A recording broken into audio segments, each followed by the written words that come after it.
माँ जी कुछ तो बोलिए। माँ जी आप इतनी जल्दी हमें छोड़कर नहीं जा सकती।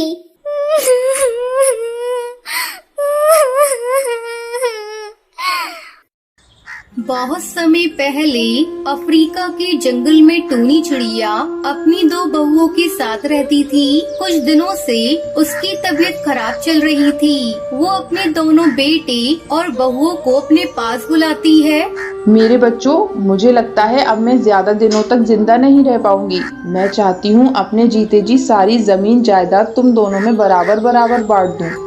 अरे माँ जी, आप अपने मुँह से ये क्या अपशगुनी बातें बोल रही हैं? मरे आपके दुश्मन, आप जल्दी ठीक हो जाएंगी। नहीं टुनटुनी बहू, मेरा बुलावा ऊपर वाले के यहाँ से आ गया है। अपने जीते जी बंटवारा कर दूंगी तो चैन से मर सकूंगी। हाँ माँ जी, आप बिल्कुल सही कह रही हैं। वैसे भी आपको देखकर लगता है आप बस 1-2 दिनों की ही मेहमान हैं। आप ऐसा करिए, ये घर मेरे नाम कर दीजिए और जंगल के बाहर वाली जमीन टुनटुनी और कालू कौवे को दे दीजिए। लूसी बहू, ये तुम क्या कह रही हो? वो जमीन तो बंजर है। उस जमीन पर कई सालों से खेती नहीं हुई है। तो क्या हुआ, कालू हट्टा कट्टा है, मेहनत करेगा तो बंजर जमीन भी उपजाऊ हो जाएगी।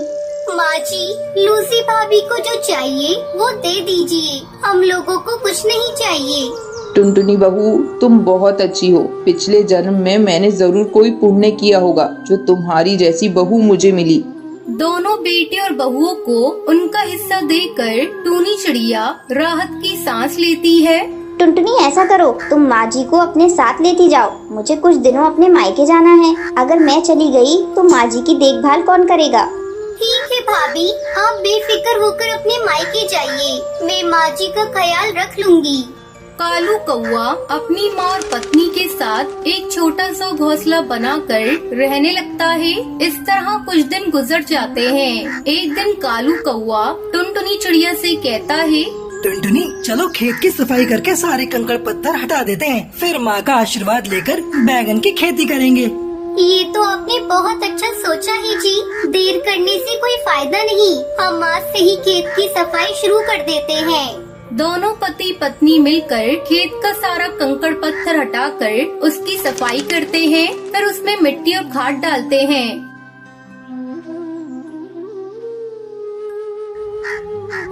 सुनिए जी, शाम हो गई है। अब बचा हुआ काम कल करिएगा। कालू टुनटुनी चिड़िया के साथ घर आता है। माँ जी कुछ तो बोलिए। माँ जी आप इतनी जल्दी हमें छोड़कर नहीं जा सकती।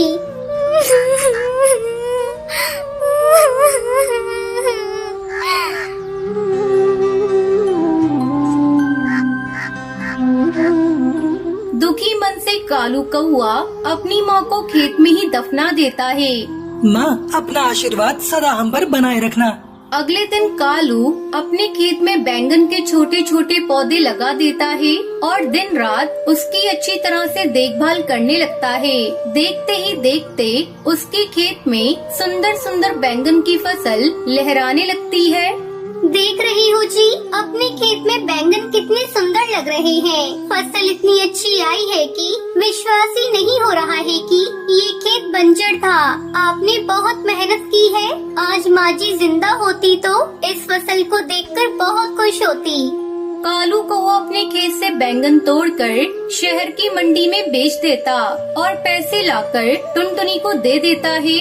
टुनटुनी चिड़िया, इन पैसों को ले जाकर एक बक्से में रख दो। मैंने एक जमीन के बारे में बात की है। जल्द ही मैं उस जमीन को खरीद लूंगा।